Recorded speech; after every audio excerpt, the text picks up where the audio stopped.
What is going on, everybody? Welcome back to another episode of the Kinda Funny Xcast, your home for all things Xbox here at Kinda Funny. I'm one of your hosts, SnowBikeMike, and I am joined by my two favorite people on planet Earth. I'm so happy to receive the return of Parris Lilly. Parris, how you doing?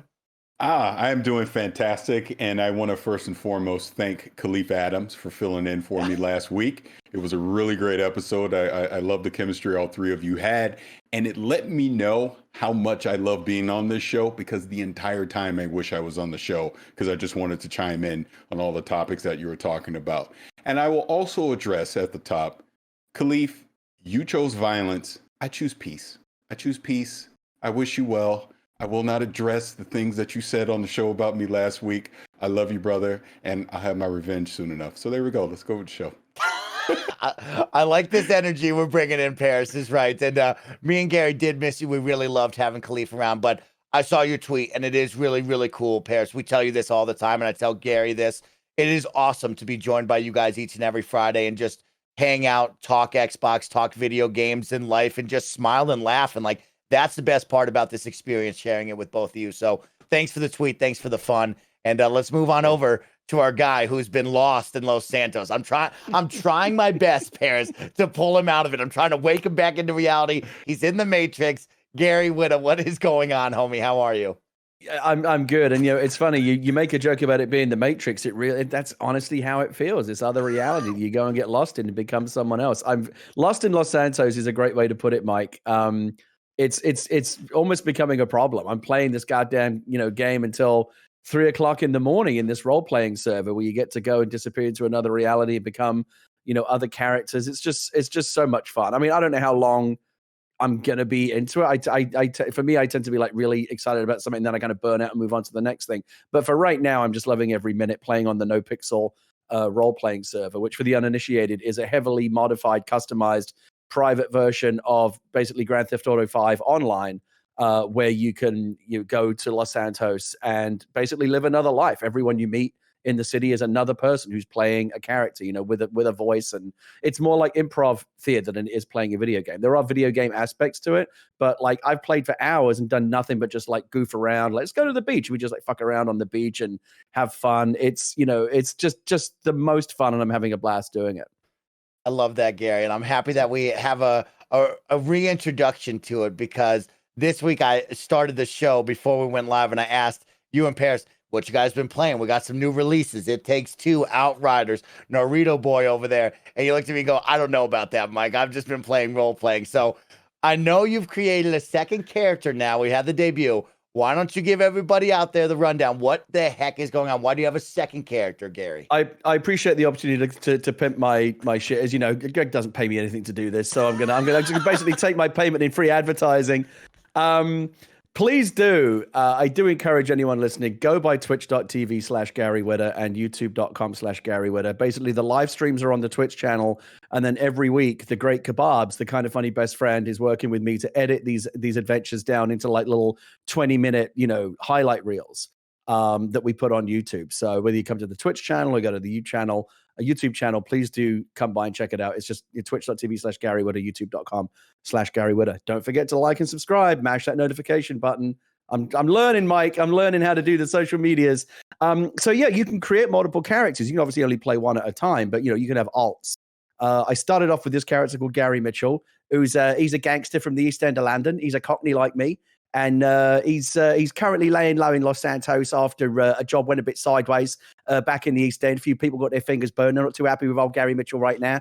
So I'm just trying to keep my head down, but looking to make a bit of money. Not too fussy about how I make it. Bit of this, bit of that, bit of the other.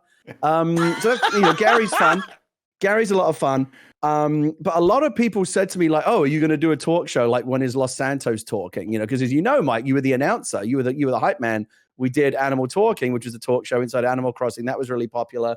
We then went on and did Talk Guys, which was kind of a talk show inside of Fall Guys.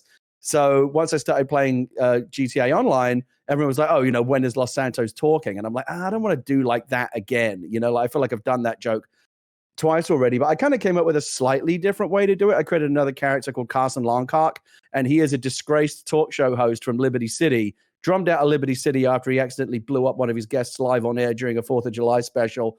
So he's moved out to Los Santos now, obviously City of Dreams, City of Vinewood, in an attempt to kind of rebuild his career. And he's trying to get a new show off the air called Los Santos After Dark with Carson Longcock.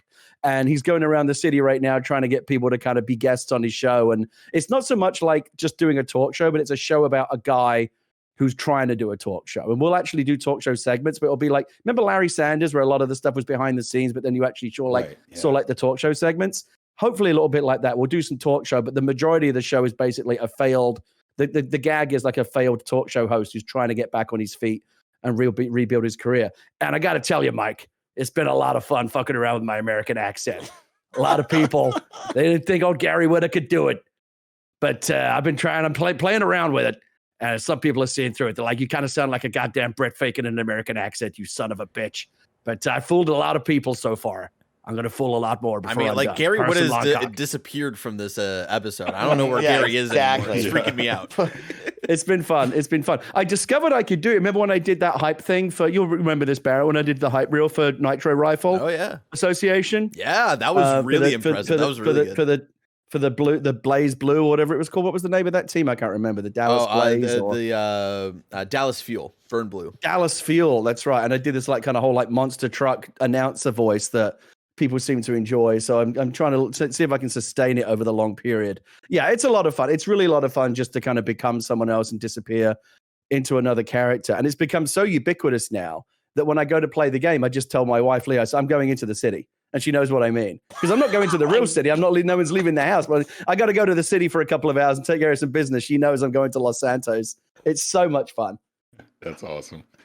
I'm really glad that you're having fun, Gary. And it has been an awesome ride watching you on twitch.tv/Gary Whitta. I'll pimp it one more time for you because I've seen you and your crew running around the city doing some weird stuff, from fishing to going to the Rooster and just eating food and tea all the time. Oh, it's so much fun. You and your friends decided you wanted to become news reporters, and to see you guys fumble. I mean, Parris, they fumbled with getting the person to stand in front of the shot with the microphone. Oh, somebody has to hold a boom mic. There's a light that we have to put out. And then Gary with a camera, and these guys, they can't break character. So they'd be like, Gary, are you recording? And he's like, yeah, I'm recording. And like, no, he wasn't recording. You have to actually go into the shot. You would see it up on the screen. Yeah. And it puts like fire on, Weasel News, and we do the whole thing. The funny thing is the first time that we did, so it's actually a real job. There's good money to be made. You go to the news station, there's like an NPC that gives you the news job. You get a radio scanner. You remember that, if you've seen the Jake Gyllenhaal movie Nightcrawler, where he's like a reporter in LA, and he has the police scanner, and he just shows up at crime scenes, films the really gory footage, and then sells it to like the local TV news station. There are people that really do that. And we're kind of like playing Nightcrawler. You go to like Weasel News, you get kitted out with a microphone, a camera, a boom, and some lights. We've got a 4-man crew, and you're like, okay, shots fired, officer down, at this location. You race over to the location, and you get EMS are on the scene, the cops are on the scene, and they're trying to keep you away from the get back. It's like, we're the news, we got the First Amendment. We're trying to get in there, get the shot, get the angle, because they'll pay you good money if you get the right footage. And we drove it. The first time we were trying to do it, we couldn't figure out how to use the news scanner. We couldn't get any real crime scenes. So we just decided to beat the shit out of one of our own guys and then call it in as a mugging, and then filmed that when EMS showed up. It's just hilarious. It's so much fun. You're the best, Gary. And I feel like we're getting lost in Los Santos, so I have to, let's move on. Let's pull us out quickly and bring us back to some more gaming and Xbox talk. But Parris, you've been gone. We missed you for the week. How have you been? What have you been up to, my guy? Because I always love hearing your adventures as well. No, it's been good. Last week I was out doing dad stuff, so got to spend time with the family, with the pandemic and everything going on. When the opportunity, arises, you got to take that time away. But it's been good. Like the last time I was on here, I have started playing Fallout 76. Still pretty early into it, but I'm enjoying it so far. I mean, it feels like a Fallout game. But there's people in it, and they can help you with stuff, and that's been pretty cool.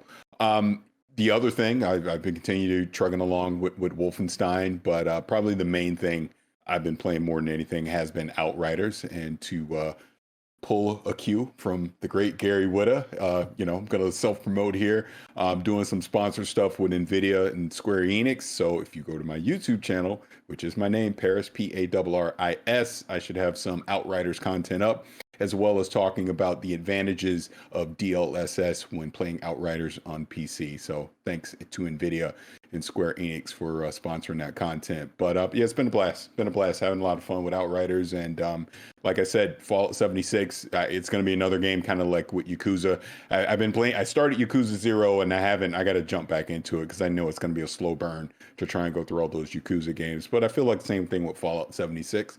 Just take my time, play it as I can. And experience the wilderness, of West Virginia, and just go through it. Should be a lot of fun. I love that, Parris. Me and my friends have gotten lost out there in the wilderness, and we've had so much fun. And I think I'm excited to hear your adventures and where you guys go, some of the points of interest, some of the different, wildlife you'll encounter. Mm-hmm. But one that I always notice, like you said, is like there's other people running around. And my coolest one is when you jump in, especially where you and your squad are, if you scroll around the map and look at the different levels of different people, you'll see people that are skyrocketed up in the hundreds to thousands. And you're like, man, this person loves this game. And it's really cool to see if you walk past them and or encounter them, you'll see their power armor and it's fully customized, different colors and all that. They got the awesome base that you can't wait to build. And I'm excited to see how far you get into that and what you encounter. That's cool. The only disappointment I have with Fallout 76, and I know we're kind of talking about this a couple of weeks ago because I wasn't sure at the time, is the lack of cross-play front with PC and console. I really wish, they could crack that code. Obviously the Xbox team has been doing some amazing work on other things, but I would love to see Bethesda and Xbox figure that out so that PC players and Xbox players and PlayStation players, for that matter, can all just play together. Because if there's more people all in one quote unquote shared community being able to help each other and collaborate and do adventures together, I just think it'll make that community even bigger and more close. And my dog agrees. See, my dog is upset. No Come doubt. on, we got to get it. But you gotta fix that. Yeah, but that's probably be the only thing that I would have a complaint about right now, and even that one's minor, obviously, because I'm so early on. But yeah, I would love to see some crossplay. That way, I could hop back and forth between PC and console and just keep my progression going. Really cool, Parris. I can't wait to hear more about that. And you've also been playing Outriders, which we're going to talk about later in the show to give our impressions on, since that's the new hotness of the week. I will tell you one last thing before we leave Fallout 76. Now that I remember. Give a try to Nuclear Winter, the Battle Royale. Just try it once. See if you win. See what you think. It's kind of weird. It's out there. It's a different kind of take, but it is cool that you can just quickly click on that, play a game, and then jump back to your normal Fallout 76 gameplay, which is fun. But enough about all that. Let's get into the show because we got a whole lot of fun, a whole lot of positivity, and a whole lot of Xbox news to talk about right now. But of course, this is the Kind of Funny Xcast. We post each and every Saturday at 6 a.m. West Coast Best Coast time on youtube.com/kindoffunnygames, roosterteeth.com, and on podcast services around the globe. Please make sure to head on over to youtube.com/kindoffunnygames. Give a like to the video, share it, and subscribe to the channel. A really cool one right now over on youtube.com/kindoffunnygames is the return of Party Mode, your favorite Let's Play series with the Kind of Funny crew. Roger, our editor, has gone back and he's bringing all the laughs, all the smiles, and all the fun to Party Mode. Right now, the series, Super Mario 3D World, myself, Tim, Andy, and Nick will share all the fun, all the disappointment, and all the laughter with our playthrough of that. You don't want to miss out. youtube.com/kindoffunnygames. We'd like to thank our Patreon producers for the month. Mick at The Nanobiologist, Tom Bach, Elliot, James Hastings, Sancho West Gaming, Julian the Gluten-Free Gamer, Trent Barry, and Tyler Ross. Of course, this week's episode of the Kind of Funny Xcast is sponsored by Fitbod, HelloFresh, Gabby, and we'll hear more about them a little bit later on. Let's jump into the show. Guys, we had a nice long intro about Gary having fun in Los Santos, you returning to Fallout 76, and most importantly, returning to the show. But we got to celebrate an anniversary. And this one, Parris, 7 years. 7 years as the head of Xbox for Phil Spencer since the big promotion and the new move with him in charge at the helm. And it's been a whole lot of fun. And GameSpot put up a really good article. There's been a lot of Twitter commotion celebrating Phil and all the years of him at the helm. And it's been really nice to see the positivity, the rewarding nature of like, hey, you've done a good job. This has been a lot of fun. with you. And I do implore everybody to go out there and check out Eddie's write-up over at GameSpot, where he kind of just wrote out about his opinions on Phil and, the ride that we've been on. And he actually pulled from the announcement Phil Spencer's blog called A New Day at Xbox back from March 31st, 2014, and pulled a couple of big quotes right here that I want to remind the audience on. This is his mission right here was, quote, "Our mission is to build a world-class team, work hard to meet the high expectation of a passionate fan base, create the best games and entertainment, and drive technical innovation. As we continue forward, this renowned focus and mission will be a foundational part of how I lead the Xbox program," end quotes. One of my favorite quotes that I pulled from the blog that really resonated with me, and I'm sure a lot of others, was just at the top, quote, "Our community is at the heart of what we do at Xbox. Whether it is meeting thousands of fans at the launch of Xbox One, talking at industry events, or hearing from gamers on Twitter and Xbox Live, I'm actively listening and I'm motivated to do what's right for fans who've invested their time, hearts, and money into the products we build. You have been the most important part of the success of Xbox has had to date, and you are critical voices as we continue the journey. Let's keep the conversation going." So we celebrate 7 years of Phil Spencer, the head of Xbox. It's been a long journey. It's been a fun journey. It's been a shift in the conversation. Parris, you have some great stories with Phil Spencer. What do you think? 7 years here? This is a pretty cool milestone to celebrate. Yeah, it's a pretty cool milestone to see, and like you said, that was a great article that kind of kicked off this conversation on social media. So one thing I said when I saw it was, because it just instantly made me think of it, I said that, when you look back at the 7 years that Phil Spencer has led the Xbox team, it was honestly the smartest decision that Microsoft could have made, because I'm not sure. Well, I'll tell you right now, there is no Xcast, because there may not be an Xbox right now if it wasn't for that leadership decision at that time. And the reason I say that is this: I was in that crowd at 2013 at E3, and I remember, ironically enough, it was Phil Spencer himself that announced $499 for Xbox One with that Connect, and you could just hear the air leave the room when they said that thing was $500. And then obviously Sony undercut them by $100 later that night, and the rest is history. But you think about the confusing messaging that the Xbox One had when it launched. Everything was TV, TV, TV. They were emphasizing everything except what it should have been about, and that was games, right? I'm not going to prosecute them again for that. We all know that. But the reason I bring that up is, we then get Phil Spencer to come in and, in 7 years ago, March 31st, 2014. And I remember Danny and I got to interview him at that E3 of 2014. And it was obviously still very early on, but you could even see then just the personality and the confidence that, hey, I want to try and right the ship and steer it a certain direction. So fast forward to 2016, I had the fortune to go to the Xbox Spring Showcase in San Francisco that year. And Phil gave a keynote to everyone that was in attendance. It wasn't for public consumption. He was just talking to the people that was in attendance.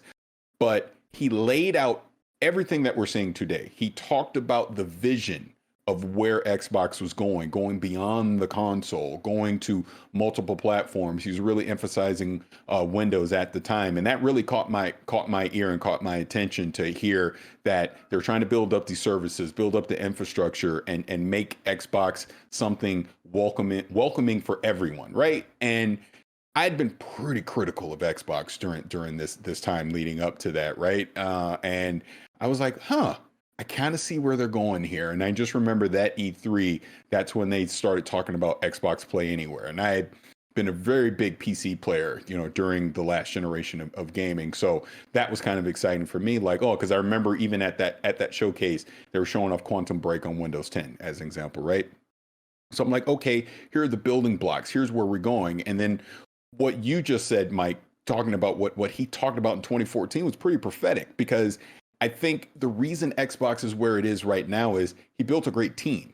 You can, if you don't have the right people under you, it doesn't matter how great of a leader you are. It's about building a team, about building that trust internally that they have. And we're seeing the fruits of that labor now. I mean, look, obviously, I'm sure there's a ton of Game Pass news we're going to talk about. We're going to talk about all the backwards compatibility initiative that they've done. You've looked at the initiatives that they've done with their hardware by having these 2 SKUs with the Series X and S. You're seeing them create high-end products, low-end products to cater to the needs of everyone's forwards and backwards compatibility with all the accessories. I mean, look at all the studio acquisitions. They realized the gap they had with their own internal studios as far as having, a robust games lineup. Obviously, Bethesda just happened. You're hearing rumors of the Discord. You're seeing all this stuff happening right now, and that's all happened under the leadership of Phil Spencer. And yeah, I truly think we don't have Xbox right now, or at least it's not a part of Microsoft anymore if it wasn't for him, and at least having the vision to take Xbox in a very different direction from the traditional way, because a lot of the services and things that we're seeing now with cloud streaming and Game Pass and all that, they're not the quote unquote traditional gaming things that you do. And to not focus so much on the entertainment side, it's there, but what is Xbox at its core? It's a gaming device. It's a gaming platform. And that's where the emphasis is being, to be very inclusive with the community and be active. You see different personalities at Xbox that are out there in the community talking with people and being interactive. Phil Spencer himself is obviously very active within the community. That's good. It gives Xbox a personality. It's giving them an identity, and there's still work to do, clearly. I mean, we've talked about it here. We see the potential of what these 23 studios are going to do. It's not here yet. It's very close, but none of that happens if they didn't start that work years ago to build up to this moment. So it's pretty exciting. So I think gaming as a whole is better because we have Phil Spencer at the head of Xbox, because it took Xbox and made it a true competitor to what PlayStation and Nintendo is doing. And competition drives innovation, right? So it makes PlayStation better, it makes Nintendo better, and obviously it's making Xbox better. So, congratulations to Phil for 7 years. Hope he doesn't retire anytime soon, because I'm pretty excited about the future of what we're seeing with Xbox. Love that. Gary, you've been in the industry forever. You have seen leaders come and go. You have seen the good, the bad, the ugly. What does Phil stack up compared to others that you've seen? Are you liking what he's doing here at the helm of Xbox over these 7 years? Yeah, absolutely. I would just say, good for Phil, and I feel like all the plaudits that he's earning right now on the occasion of the 7th anniversary seem very well deserved to me. I just like the guy. He just seems like a cool dude to me. And you have to, I can tell you a couple of stories about that, but for right now, just first of all, just think about what he inherited. Right, the Don Matrick era was a disaster. Let's be honest about it. The launch of Xbox One was a disaster. As Parris talked about, the $499, they banked everything on 2 things that turned out to be grossly wrong: Kinect and the HD. Let's plug your cable box in, and they banked everything on cable right as cable TV was starting to become less and less relevant. And they also just assumed that we cared about all that stuff. Sony, remember how much fun Sony had with the game sharing videos and everything else? They were just punking Xbox left, right, and center that whole couple of years. That $100 price difference, just the whole offering just wasn't as attractive as the PlayStation 4, and they lost so much ground coming out of a tremendous era with the 360. They're still catching up, but now it actually seems like they are starting to catch up. At least the optics and the mind share suggest that we're doing so much better now. Our Xbox is doing so much better now in the Phil Spencer era, and you see a lot of that in, obviously, Game Pass is the big initiative, but so much of the S and the X, and so much of the strategy right now seems like it's almost like a back to basics strategy. Right, but let's also the subscription service and a bunch of stuff that Sony is doing now. It almost feels like the other way in this generation is that it's Microsoft eating Sony's lunch. Right, we saw that with we're seeing that with Bethesda. I'm sure we'll talk about MLB and some of the other stuff that's happening this week. It just the vibe I'm getting is like, man, Microsoft is hungry and it's aggressive and it's making all these moves, and Sony's just kind of sitting there taking punch after punch. So like if this is some sort of like kind of rope-a-dope tactic, Sony needs to start punching back. Because right now, Sony is like, Ali on the ropes, and Phil Spencer is fucking George Foreman, just beating the shit out of him.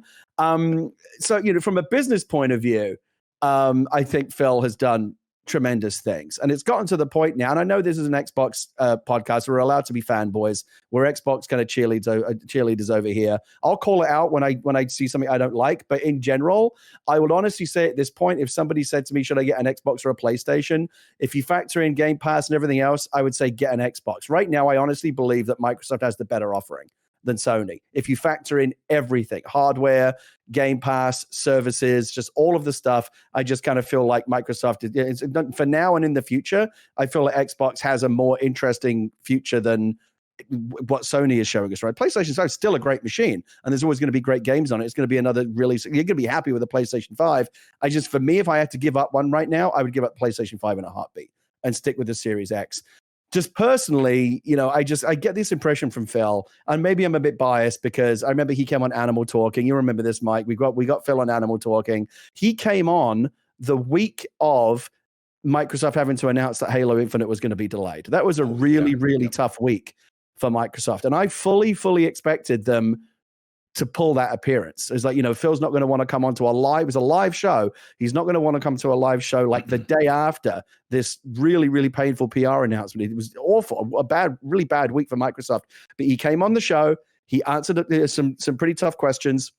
And he had a lot of fun. We had Lisa Loeb on the show. She did a whole, kind of children's sing along with us. I remember there was one point where she said, and everybody, this is a song about a UFO. Everybody make a sound like a UFO. Everyone else on the show was like too self-conscious to do it. Phil was the only one who pretended to be a UFO. I was like, you know what? This guy's all right. So just on a personal level, I kind of feel like he's a cool guy. You have to remember, this is someone in that position when every single word you say publicly is scrutinized and analyzed forensically and has the potential to move the stock price of the parent company. Like you say, one word out of place, it's headlines the next day.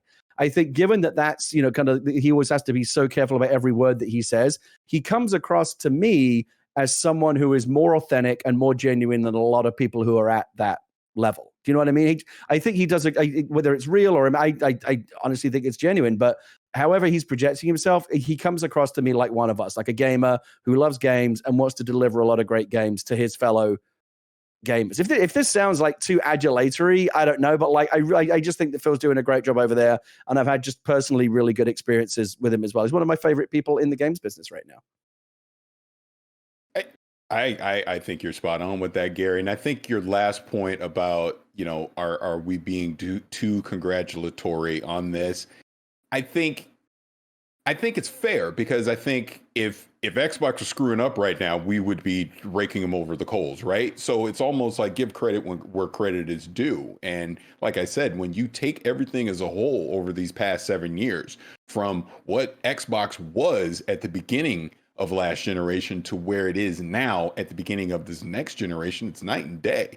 I mean, they're giving you so many, and I know we'll talk about the B&O headset and all that later, but as a quick example, the one thing that I saw online when that first got announced, oh my God, I ain't spending $500 on a headset. What the hell are you doing? Okay, you don't have to. That's the whole point. They're offering that at the high end to audiophiles, right? At the low end, what did we just talk about 2 weeks ago?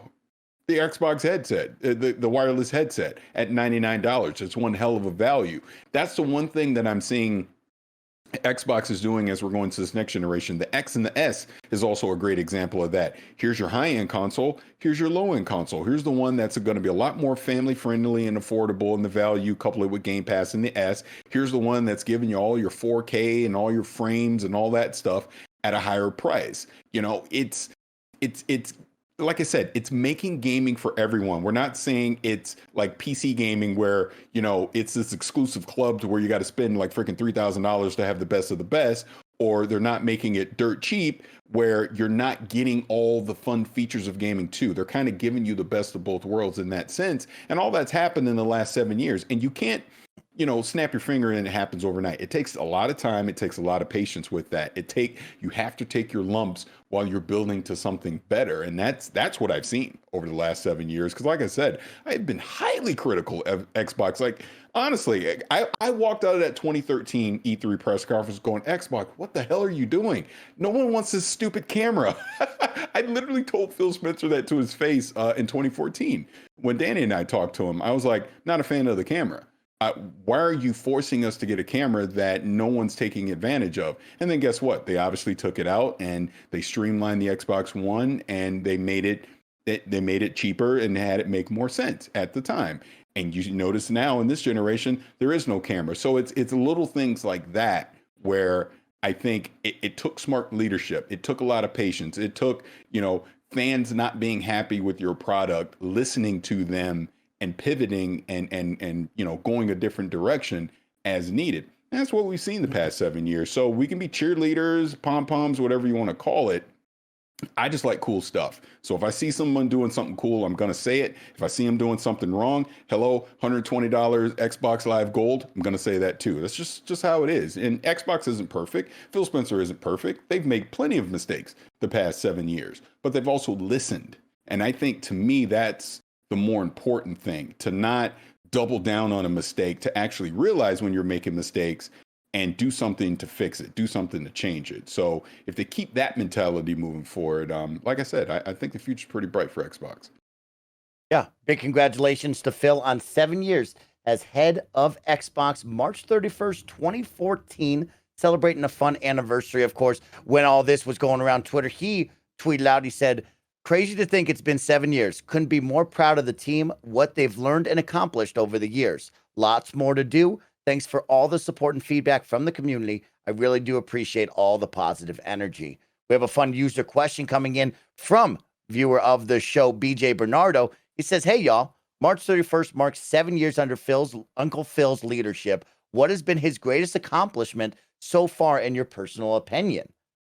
Great question out there, Big Dog. He put some examples of fixing the first-party exclusive issues, creating Game Pass, fixing Xbox image. What do you guys think is some of your favorite accomplishments from Phil, and maybe one that really resonates with you? And I'll take this one and go off with the beginning of it. I would say the Play Anywhere initiative. Parris, you brought it up, right? And I harp on it all the time whenever we talk about Project xCloud and playing on the PC and Xbox. He put me, the gamer, at the center of it all, right? And that's where I've always wanted to be. You guys hear me continue to talk about playing anywhere and having my files follow through. And I think that was something really special to me of what Phil and that team did to put the priority on, hey, let's branch out from just the console and allow these gamers to play anywhere they want, whenever they want. And that's something that will always stand out to me. And of course, also prioritizing accessibility. You see the adaptive controller. We talked about the accessibility guidelines and what that team is doing. I think he's built a team, like Parris has said, around him that really elevates him, and he elevates them in all different aspects. And you look around and you say, man, this is a strong crew over here at Xbox. And Phil at the lead is calm, cool. He speaks with candor. He rocks an awesome bomber jacket with the shirt combo that teases you. He's got fun things up on the shelf, and he is a great leader. He's really cool. But for me, it's Play Anywhere. That's something special to me. Parris, what was something that you really love? I'm going to take it slightly different. I'm going to say two things. The first one, sticking directly to gaming, I think we'll look back, and one of the smartest moves that has happened under his leadership was delaying Halo Infinite a year. If that game would have come out when it did, I mean, I don't know if it had been a cyberpunk level disaster of chaos, but it might have been close. Clearly, they realized, they saw the feedback from the community. Again, they listened. They listened to the feedback from the community, and they pivoted. That was their launch game. That was the thing that was supposed to sell the Series X. Master Chief is back, launching with an Xbox console the first time since 2001. And they were smart enough to realize, let's not do this. Let's give that team enough time to get Halo right. To me, that shows me again why I'm excited about the future, that they're not afraid to hold a game back if it's simply not ready. Now, obviously, in the current state of the world, it should be expected at this point. The second one for me, and this is a little more selfish and not directly tied to gaming, is the fact that under his leadership, Xbox has not been afraid to speak out on social issues. Especially, obviously, we've seen a lot that's happened in the world the past year. Xbox has always been very quick, to denounce hate and just a lot of the other racism and just sexism, a lot of the things that we've seen out there in the world. Another thing that we've seen, and I always just use Sarah Bond as the example, trying to create a diverse team.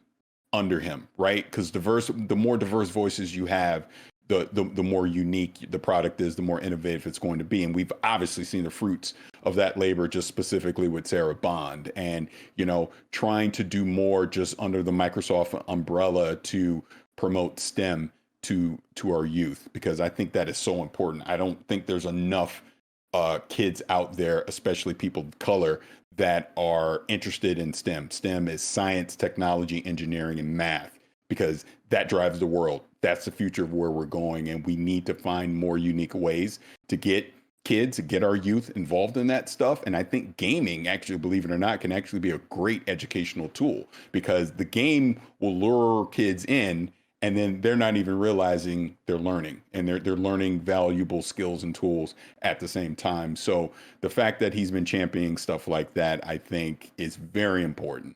And just kudos to him, and just kudos again to what he's been doing with the team the past 7 years. Gary, anything stand out for you?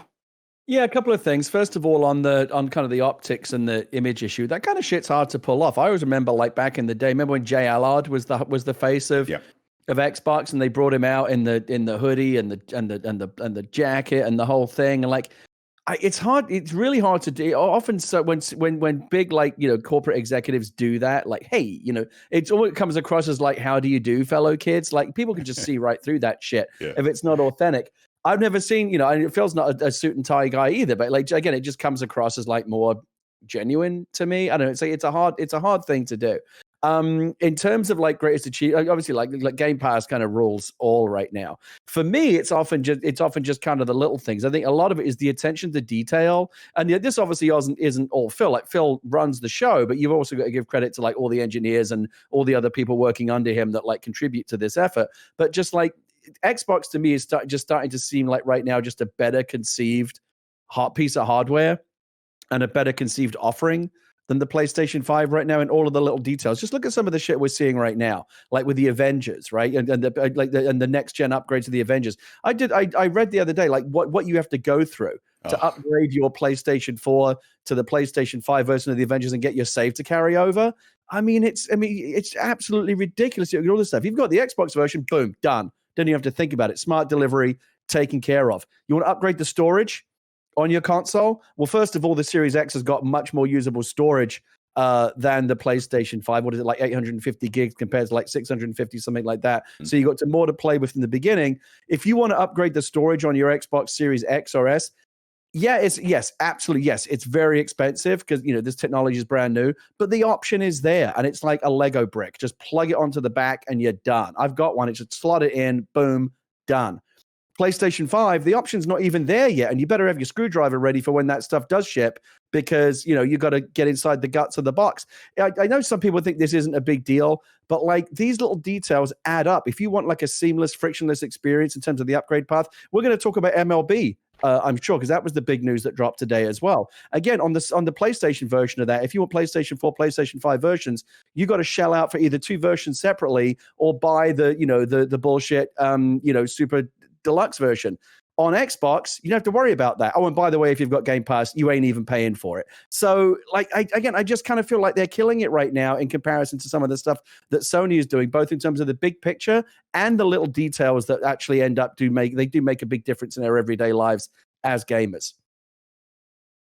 Well, on behalf of Team Xcast over here, congratulations, Phil, on 7 years of having fun at the helm of Xbox. And here's to many more. We cannot wait to celebrate the success and, of course, talk about the hard times and get through that together. It's going to be a lot of fun. And here's to many more.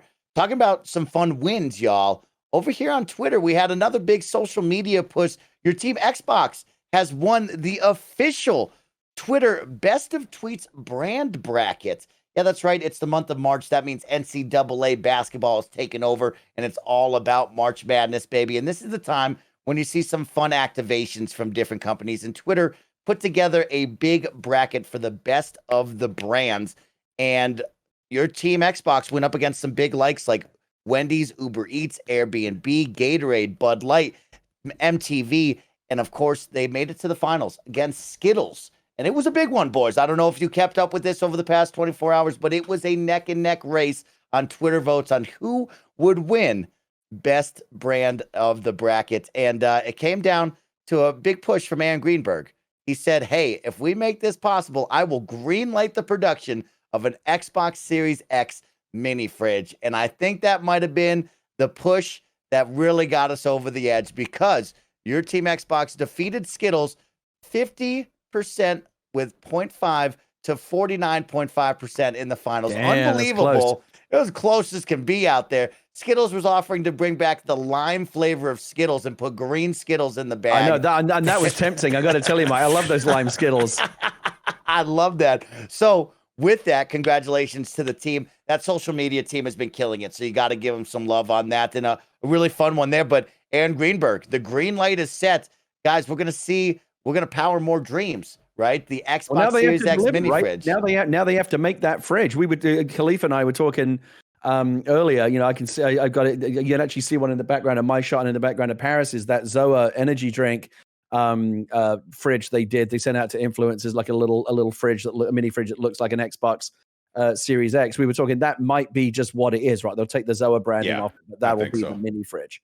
So let's look forward to seeing that coming soon. Honestly, it's been a lifesaver. I've been up until 3:00 every night in Los Santos. I need a little hydrate break. Roll my chair right over there, grab a drink, and come right back. That's a fun one. And now, Parris, we're going to talk about the headphones, but does this fit under a premium product? Would you put the mini fridge as a premium product? What are we calling this thing? Yeah, right. I guess you'd have to, right? I mean, I'm kind of with Gary. This thing has been a lifesaver to have this fridge in my office. I keep my protein bars in there. You know, I keep a few energy drinks stored in there all the time. I can just turn around and grab it and don't have to run into the kitchen. So it's great. And I can tell you right now, I saw all that happen in real time when Aaron was posting that about to push him over the top to do it. Clearly, you know, they're doing it to have fun. I think they were going to wind up doing this anyways, because let's just keep it real. The second that thing goes on sale, it'll sell out. Yeah, it'll sell out. Right. Yeah. Right. And it's such an God, what's the word I'm looking for? I don't want to just say accessory, but I guess that's what it is in a way. Like, it's behind me right now. It's sitting in the background. So streamers, you're going to start seeing more and more people just have this Xbox fridge just in their gaming rooms with them. And it's just more another marketing tool for Xbox, so to speak, to have that fridge. I mean, it's a cool little thing. I mean, I'm glad I have it. I'm thankful to Xbox and The Rock for sending it over to us. But yeah, the second they put it on sale, it's gonna sell out for sure, because it's cool. It's a cool thing to have. The way that Sony responds now is they need to make like the PlayStation 5 air conditioner, or you know, everyone says like the PlayStation 5 looks like an air conditioner. They should do the PS5 air conditioner, or the Wi-Fi router, or whatever else people say it looks like. Yeah, really fun one. I can't wait to see that become reality. Get our friends with a mini fridge out there. It's really, really cool. Of course, all of us, like Parris said, thank you to The Rock and Xbox for sending us the Xbox Series X mini fridges. I'll challenge you guys with this. We have the mini fridge. The mini fridge will now go into production. You think it'll be very similar. What would you elevate out of your mini fridge for the consumers out there before they go out and buy? What would you do to elevate the touch of your Series X mini fridge? Like, how would we improve it? Yeah, how would you improve it? Because, like, to me, I'm thinking, right, you look at it, and it is the Series X. It is a big black box, right? Sometimes it's kind of there. I think maybe illuminating a light of the power button would be cool. If you open it, it would be green inside, right? We saw Justine when she opened it, it had the power sound, you know? Like, what kind of small touches would you do to elevate this product, right? Because this is, like, Parris, you know, I asked you, this is a premium product, right? We're going to shell out a fair amount of money for one of these if we were buying them in the public. What would you do to elevate it to make it? 100%. The first thing I would do is the Xbox logo that's on the front door. I mean, it's just a painting. Light that up. That thing lights up for sure. For sure. I would have the green on the top, and again, I don't know what cooling and all that. I would have some kind of green glow coming out of the top of it, like you said. Maybe a green light inside of it as well. Maybe when you open it, it makes the Xbox startup sound or something like that too. I don't know, something like that. Gary, you're reaching in there all the time. You got any ideas? The Nexus light, for sure, light it up. Actually, in Parris's shot, it actually looks like it is lit up. Maybe it's the way the light's hitting it. But it actually looks like it's illuminated. Yeah. It's just a sticker. And yeah, a green light inside, something would, because, you usually expect a fridge to light up, right? That's what fridges do. So like put a little LED in there. I don't think that would necessarily add much to the price. But upon, a fridge is a functional item, right? Like it does what, as long as it keeps my drinks cold, I'm not complaining. I will say this, just fair warning, if it is the same one, if it's the Zoa branded, because I think it was a pre-existing item that they looked at and said, you know what, I don't think they designed this. I think someone already made a fridge that basically looked a lot like this, and they skinned it to make it look like an Xbox. It's got like the green, holes on the top and the Xbox logo. So, it was kind of an off-the-shelf item. I think that they just customized ever so slightly. Just fair warning, if it is the same one that we have, if it turns out to be that model, you can't put a whole lot. It's pretty small. Again, maybe a half dozen cans of soda at the most. It's very, very small. It's more of a micro fridge than a mini fridge. So just bear that in mind. It doesn't have a whole lot of capacity. But again, for something in your gaming room, you want to hold like half a dozen cans of soda, and there's a little shelf in the door that you can stick like a Kit Kat in or something. I'm trying to get Kit Kat to send me free Kit Kats. He just loves Kit Kat. Kit Kat Gaming followed me on. Let me tell you something, Mike. Kit Kat Gaming followed me on Twitter. I'm like, this is it. This is the fucking big time. Free Kit Kats for life. They haven't come through yet, Mike, but I'm working on it. You just keep yelling it, Gary. It's going to happen, big dog. Bring the Kit Kats into Los Santos. You got it. But yeah, that will be a fun one. Of course, congratulations to Team Xbox over there on the social side for winning that Twitter March Madness bracket. And of course, shout out to all the gamers out there, the Xbox fans who put their votes forward, made this reality. And now Aaron Greenberg is going to put up, y'all, the Xbox Series X mini fridge will be in production. He said it will probably be on sale later this year, production later this year. So yeah, it'll be cool to see what happens there. It'll be really exciting. By the way, my guess is it will be a limited run, and then they'll be gone in a day.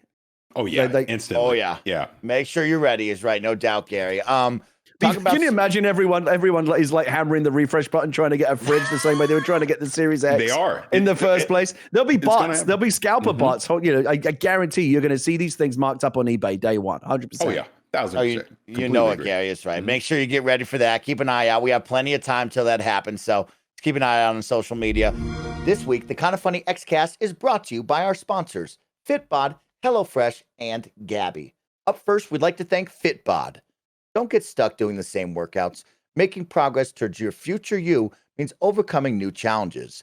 Fitbod creates a fitness program that continually adapts with new exercises and dynamic intensity that adjusts to how you're progressing. So you'll be challenged to meet your goals at your own pace. There's no perfect body that everyone can achieve, but what we can do is continually become a better version of ourselves.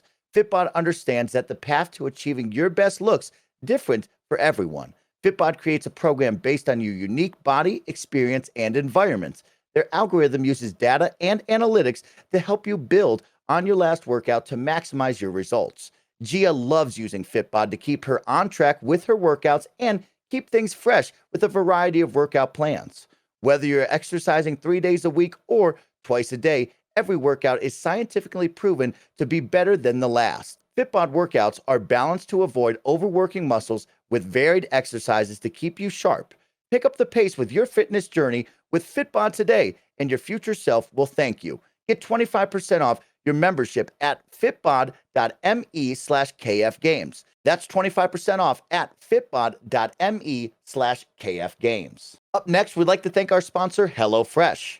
HelloFresh cuts out stressful meal planning and grocery store trips, so you can enjoy cooking and get dinner on the table in about 30 minutes or less. HelloFresh offers 10 to 20-minute meals, low prep recipes, and quick breakfast and lunch perfect for your busy schedule. With 25 plus recipes to choose from each week, there is something for everyone to enjoy. All recipes are designed and tasted by professional chefs and nutritional experts to ensure delicious and simplicity. Joey loves HelloFresh. She's been using it for about a year and says it's a good variety of recipes and is really convenient that they're delivered each week. Go to HelloFresh.com/kindoffunny12 and use code kindoffunny12 for 12 free meals, including free shipping. Try America's #1 meal kit and go to HelloFresh.com/kindoffunny12 and use code kindoffunny12 for 12 free meals, including free shipping. And finally, we'd like to thank our final sponsor of today's episode, Gabby. When it comes to car and home insurance, don't we deserve better? I know I do. I put my policy to the test and turned to Gabby. They literally stand for Get a Better Insurance. Getting better insurance with Gabby means a better price for the same insurance coverage. Who knew something like this existed? I didn't. They are the one true comparison platform with real rates. They give you an apples-to-apples comparison of your current coverage with 40 of the top insurance providers like Progressive, Nationwide, and Travelers, all in one place. Use your current insurance information to get started, and in just minutes, you'll be able to see quotes for the exact same coverage you currently have. And it's free to use. That's why Tim loves Gabby. He loves Gabby because it's super easy to use, free, and gives you a great peace of mind that you aren't wasting your time and money. Gabby customers save $961 per year on average, and they'll never sell your info, so no annoying spam or robocalls. Put your policy to the test like I did and Tim did. Get a better insurance with Gabby. It's totally free to check out, and there's no obligation. Go to Gabby.com/kindafunny. That's GABI.com/kindafunny. Gabby.com/kindafunny. Let's talk about what took over the news today, which was a wild one, y'all. This was a really fun one. We know that MLB The Show 21 is crossing party lines, coming over to Xbox this year for the version, which was really special news already, right? I think we all were excited to play ball on April 20th. Well, Team Xbox said, you know what? Let's raise the bar one more level. Xbox and MLB The Show have teamed up to put MLB The Show 21 on Xbox Game Pass day one. Will be available for everyone on April 20th on the Xbox Series S and X and on Xbox One, along with Android phones and tablets via xCloud Gaming in beta for Ultimate members. Really, really exciting stuff. This is the hot ticket right now. This is wild to see that this Sony first-party game not only came across to join over here for Xbox for this season, but on top of that, we're going to Game Pass day one. Parris, how wild is this story? This is insane. You know, it's funny because it obviously, I think it shocked everyone when we saw this drop at 6 a.m. this morning. But when I thought about it more, is it really that surprising in this sense? And I'll use this analogy. Lucasfilm Games, right? They control all the licenses for Star Wars, Indiana Jones, and all that. What have we been saying forever about Indiana Jones? There's no way that's going to be an Xbox exclusive, because why would Lucasfilm Games want that to be an exclusive, right? They're going to put it on everything. So take that analogy to MLB The Show. Who owns the license? It's Major League Baseball. They had already basically mandated that if the show was still going to be the only baseball game, it needed to show up on multiple platforms, which is why it was already going to be on Xbox, right? So at that point, why wouldn't Xbox want to take it to the next level? Who knows what negotiations, financial deals were put in place, but I'd bet a large sum of money that they approached MLB and say, we would like to put this on our Game Pass service day one, and here are the benefits to doing so. And obviously they agreed to whatever they agreed, and here we are. Because from an MLB standpoint, this gets more people engaged with their game, right? By putting it on Game Pass. Because there are some microtransaction features that are part of the show. So if they can get more eyeballs on the show, get more people to pick up a controller and at least try it. Maybe you fall in love with Road to the Show. Now you're going to be more engaged with it. Now you're going to become a bigger fan of Major League Baseball as a whole, not only just MLB The Show. So I just thought it was smart business again, because it's a win-win for Major League Baseball. It's a win-win for Xbox, because this adds even more value to Game Pass, which, as we've talked about many times, they're in the subscription business now. They would prefer that you subscribe to Game Pass. And the way you get more people to do that is to keep adding value, which is exactly what they did. But you can still buy it if you want. No one's forcing you to do it. But if you're a subscriber, no brainer. You're at least going to try it. And that's the whole point there. It is interesting, though, because like I said, I did see a lot of people not understanding why PlayStation would do this. I don't think they had a choice. Yeah, they don't have a choice. It's not their decision. Yeah, it's not their decision. I mean, the way I look at it, and I'm doing very simple math here, so people, please don't yell at me. Say there was 10 million people that were going to pick it up on PlayStation if it stayed exclusive, right? Now that it's on Xbox and a part of Game Pass, maybe not as many people would buy it on PlayStation. So say that number went down to, 7 million people on PlayStation.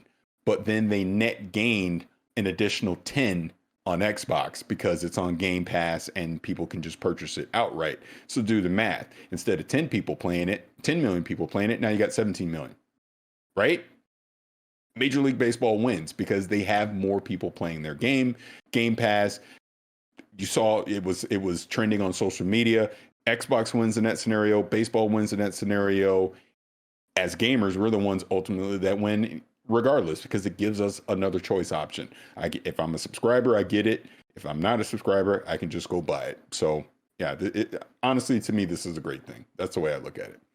Yeah, this is a huge win. And you said it really well, Parris. They probably did not have the decision-making ability there. I'm sure MLB was like, yeah, we're fine with that. Let's do this deal, right? And it is interesting. I think this is an actual big win for MLB The Show and for everyone, like you said, Parris, because we are not only pumped up that MLB The Show, the best baseball series, is coming over to Xbox, right? But when you really look at it, when I look at the sports world, baseball is America's pastime, America's favorite game. But in all honesty, baseball has taken a small dip, right? Basketball is really on the rise and seems to be the most popular sport here in America alongside football. And then, of course, you have soccer, you have hockey, you have baseball. But when you look at the sports franchises, right, baseball is actually the slowest video game you can play out of all the sports games if you're not huge into baseball, right? Hockey is fast, frenetic with big hits. Soccer, you score goals. Everybody's constantly moving. Basketball, you slam dunk with LeBron James, your hero. It's awesome, exciting. Madden, you truck stick people. Baseball is a much slower video game as a whole. And when you're trying to break through to the casual audience to show them this game, baseball is not going to be the first choice if you put in front, like Xbox Game Pass has, all the other games, right? And so it is really exciting to be like, oh, now it's on Game Pass. And even if you weren't going to buy it, now you can at least try it. And man, you brought it up, microtransactions. Diamond Dynasty is about to go through the roof with those baseball packs being sold, right? Road to the Show is a whole lot of fun. Play Now is great. And of course, there's going to be your own leagues. But Diamond Dynasty, that card pack building game, is going to see a skyrocket in microtransactions. That's what's really exciting to me on the business side, right? But I think this is a huge win for baseball as a whole, because if you put in front, just like Xbox has, all the choices of sports games, you're probably not going to pick baseball unless you're a diehard baseball fan. And now putting on Game Pass is a big, big deal because people won't have that worry of spending $60 to possibly buy it and probably not play it that much. So this is pretty exciting over here. Gary, you're not my baseball guy. I'm kind of looking at you. This is geared towards you, this big moment here. Like, you would probably skip this, as you've discussed before in weeks prior. Now with Game Pass, does this make you want to try it at least? Well, first of all, Mike, au contraire, I might actually play this one. I go all the way back to EA Sports Triple Play Baseball 98. I used to love that game. I used to love Triple Play Baseball 98. This morning, first of all, I got to say, thank you, Phil Spencer. I know Phil's a fan of the show because he said as much on social media before. But I'm starting to think that he likes us so much, he's dropping these news bombs on a Friday just so that we've got something to chew on. We've got big, fat, juicy stories to jump right on every Friday. Keep it between, it was Discord last Friday. It was Bethesda's, I think was a Friday. Keep it coming. We love that. We love having these big, the megaton news bombs to chew on when we record every Friday. I woke up this morning, you know, you wake up in the morning and you kind of reach bleary-eyed for your phone to kind of see what's going on, check Twitter. And the MLB news had just dropped and it was all over my phone. Everyone was reacting to it. And I honestly was like, you know, kind of like rubbed my eyes like, wait, what? Seriously? Because even I know the history of this franchise. And I was honestly stunned. I think this is a bit embarrassing for Sony, frankly, because you have to remember this was a Sony exclusive for many years, right? This was one of the big things that Sony got to, you know, advertise as like a reason to play on Sony. Hey, you like baseball, right? Like you said, America's pastime, the whole thing. Well, the only place you're going to play that is over here, right? MLB The Show is exclusive to PlayStation. MLB's obviously recalculated their arithmetic on this and their strategy. Good for them. I don't know why they didn't do it years ago. Yeah, I'm sure Sony, you know, backed up the money truck to make it an exclusive for a long time. But I think what MLB has probably done is figured out that even though there might not be a money truck now from Sony because it's going to be exclusive on all, it's going to be across all platforms. As Parris said, there's going to be more people playing it overall because now there's, you know, more people, you know, the sum total of people that can play on 2 platforms is obviously more than just one. But I actually think it's a smart move in terms of like, what is MLB's core mission? Right? It's not to sell baseball video games. It's to get people engaged in baseball and watching baseball and playing baseball. And then the MLB job is to promote the sport of baseball. And if they put this game in front of more gamers, a whole new audience of Xbox gamers, maybe they're promoting the sport of baseball. That's their job, and that to me is very compatible with their overall mission. In terms of this being another kind of example of Microsoft kind of seeming just more hungry and aggressive than Sony. Yeah, not only did they just grab one of Sony's biggest formerly exclusive titles and put it on their platform, they put it on their platform in a way where like it's now going to be the best way to play it. If you're just going to purchase it outright, again, you're going to get smart delivery. You don't have to worry about any of that Jackie Robinson edition stuff where that's the only way you're going to get the cross platform. Maybe you've got a PS4 in the bedroom, right, or in your secondary room. You bought the PS5, but now your PlayStation 4 is a secondary console somewhere else. So you'd like to have it on each machine. Well, you're going to have to buy the super expensive version. Not on Xbox, smart delivery, buy the game, boom, it's on both. And again, it's on Game Pass. So if you're a Game Pass subscriber, you ain't even paying for that. It's all part of the subscription you're already paying. This is we've been talking about Microsoft making these aggressive moves, Discord, Bethesda, all this other stuff we've been hearing about. I think this is a really big one. Sports games, as we know, are massive. They're massive. And Microsoft just made a massive play. Huge. I think it's huge. The one thing I just chimed in on that, Gary, that's the other thing. If you're Game Pass Ultimate, you can cloud stream it too. So, I mean, that's just another perk. Yeah, huge. They're throwing in too. No, I completely agree. I definitely think it's a big deal. And I guess I'll just jump in right here and say this, because I know we'll talk about Outriders, but this is relevant to that too, because again, that was the other big thing. Day and date, Outriders came out on April 1st, day one on Game Pass. Look, I know we're the cheerleaders for Game Pass. I see all the comments. I know what you guys say, but I honestly don't care at this point, because it's just the truth.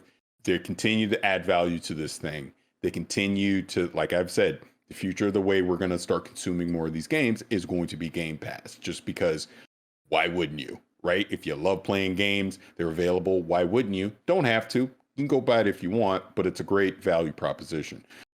The thing that I see happening with, now we've had Outriders and MLB back to back. We know they're not done. We know there's going to be more. It's just, of course there is. I think you're going to see more and more third parties want to partner up and start putting their games out on Game Pass day one, because it goes back to, again, where we're talking about microtransactions. They get you in the door with the base game. They make all the money on the back end with the microtransactions and all the DLCs and all that. So if a third party can, and I'm going to keep beating this drum with EA, if EA were to put, starting this August, Madden 2022 and then Battlefield 6 on Game Pass day one, you subscribe, you get the base game, but you still have to go buy all the DLC and the microtransaction stuff. Seems like a no-brainer to me. Again, Xbox wins because they added more value to their subscription service. The third party, you're getting way more engagement with your game now, because people don't feel they need to risk $60 or $70 to try out this new game, or it's the sequel to this game, which was kind of sketchy the previous generation. Now they can at least try it. If they enjoy it, they engage with the game, they're going to be willing to go spend. Honestly, Destiny 2 is a great template for this. It makes total sense now that Bungie partnered up and put Destiny 2 on Game Pass. They're saying, we'll give you the game. We'll give you the expansion. We don't care about that. We want you to buy the season pass. We want you to buy the battle pass. That's where we're getting our money at. And more people are going to be inclined to do that, because look, Destiny 2 is in a really good place right now. It's a lot of fun to play right now. So you're going to get the engagement. People are going to want to buy the season passes because they're going to want that additional content.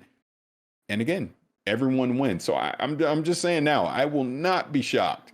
We get to that summer event, we're going to hear some bombshell announcements about some other third-party partners bringing some major games to that service day one. I honestly think it's a win-win for both. And ultimately, we're the ones that win because we're already subscribed to Game Pass. So it's almost like we get the game for free in a weird sense because it's available. And we're already getting them other content. Now we get the third-party content too. So I think it's a win-win, really. Yeah, Parris, you actually. Well, 1 second, Gary, hold because on. you're going to answer this one because Okay. Parris hit on exactly what a viewer question is. What are the third-party games coming out this year do you see being released day one on Game Pass, like Outriders? That's coming from Brandon and H. Gary, he brought up EA and Madden and, of course, Battlefield. Do you think we could see more of this? And Well, I want to. I want to follow up on what Parris said, because he actually made a point that I wanted to make. But it's also, I think, going to kind of answer that question as well in kind of like a haphazard way. Game Pass, I think, is changing the way that the third party publishers look at the way they publish games. Yeah. And because look at what's happening. Game publishers increasingly are waking up to the idea that most of the money, or increasingly the money you make selling games, is not on the front end with the additional $60 purchase, but on the back end with the season passes and the DLC and the microtransactions. A lot of companies now. Don't quote me on this, but somebody told me that like EA and Activision and Ubisoft essentially have now a thing where they expect to make 3 times as much money than the additional purchase price on all their games. So basically that means like by the time you've spent $60 on the game, they expect you to have spent more than that by the time you've done all of the microtransactions. There's more money to be made, after you've bought the game than when you first buy it, basically, with the long tail of all these additional season pass, DLC, microtransactions. Now, as we know, that's a can of worms, right? Because microtransactions can be a scary thing. I've spoken out many times, FIFA Ultimate Team and stuff like that. I do equate it with gambling. There was a major academic study that just came out in the UK literally this week saying that loot boxes and random loot drops and things like that are absolutely irrefutably linked to problem gambling.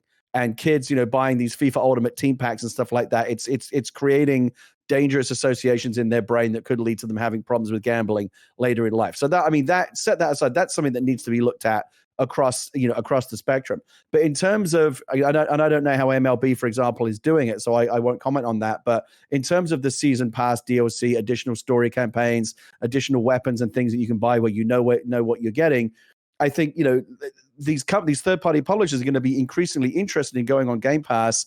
They might not be getting the $60 initial purchase, but Microsoft clearly has got some kind of business arrangement with them, right, where there is a money truck for putting the game on Game Pass initially. And again, the whole point is once they've got the game in your hands and they get you hooked, they can start making real money selling you DLC, cosmetics, microtransactions, things like that. The business model is changing in that regard, and Game Pass is very compatible with that model. Get the game in the hands of as many people as possible so that we can sell them stuff after the fact. And so to answer your question, I think the sky's the limit in terms of what I think as more third-party publishers are hip to this. And don't forget, every single game Microsoft puts on Game Pass, they're building up a data library that they can take to the next and say, look, we've published this many games on Game Pass, and look how much money our third-party partners have made selling deal. Like we can, every single time they have a success story on Game Pass, that is then a story they can sell to the next publisher and get the next big fish on Game Pass. I wouldn't be surprised if that's what happened with MLB, that Microsoft said, hey, look, here's the Game Pass story, here's all the data, here's all the analytics, here's how you can make a lot more money by putting your game on Game Pass than just selling it for $60 a pop. And third-party publishers are getting more and more hip to that. I think you're going to see this snowball kind of gather more as it goes down the hill. Like it becomes almost this self-fulfilling prophecy.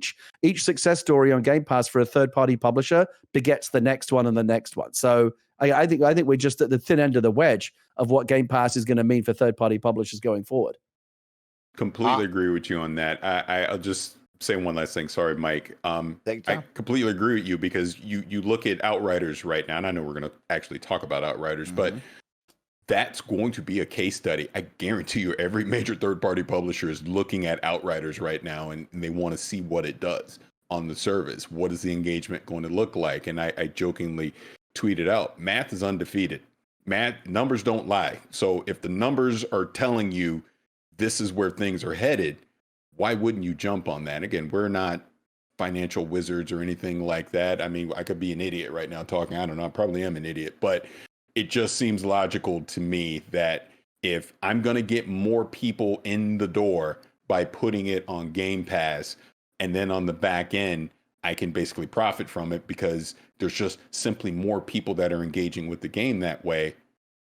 plus Microsoft's obviously going to give you some kind of financial incentive to jump on board. Yeah, I will not be shocked to see more major games on there. And I'm just waving the Battlefield 6 flag because I just think that game in particular is going to have a tough road this holiday to convince people to jump on board after Battlefield 5. So yeah, put it on Game Pass because you're already competing against Call of Duty, which is a losing proposition as we know every year. And you know, your last game didn't do that well. You need to convince people to want to play it.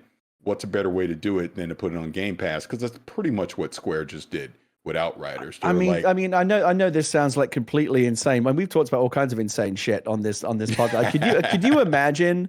I'm not even saying this is likely to happen, but could you imagine if the next big megaton was Microsoft announcing that the next Call of Duty would be a Game Pass title?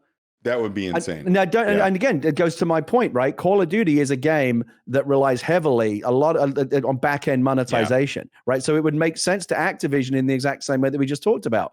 I think we have to be very careful with the back-end monetization because, again, loot boxes, I genuinely believe the randomized loot boxes are dangerous.